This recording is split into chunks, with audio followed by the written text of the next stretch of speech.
কথাই আছে না, ছেঁড়া কাঁথায় লাখ টাকার স্বপ্ন দেখা। কেন বলছি? কারণ মুর্শিদাবাদের ভগবান গোলায়, সেখানে বেলিয়াচক পাড়া, এই এলাকাতেই থাকতেন আনিসুর দেওয়া নামে এক বৃদ্ধা। ভিক্ষাবৃত্তি করে দিন গুজরান হতো তার। গতকাল বয়সজনিত কারণে মারা যান তিনি। আর তারপর তার ঘর থেকে কি উদ্ধার হলো? প্রতিনিধি রাকিবুল এই মুহূর্তে আমাদের সঙ্গে রয়েছেন। রাকিবুল, বৃদ্ধার এক চিলতে ঘর থেকে কি উদ্ধার হলো আজ?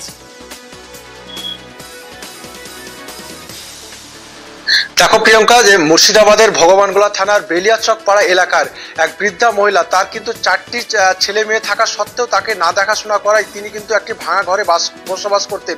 তিনি বার্ধক্যজনিত কারণে তার মৃত্যু হয়। মৃত্যুর পর তাকে দাফন করা হয়। দাফন করার পর তার ঘরে তার পরিবারের লোকজন জিনিসপত্র গোছাতে গিয়ে কিন্তু বিভিন্ন জায়গায় কিন্তু তার প্রচুর পরিমাণে টাকা দেখতে পায়।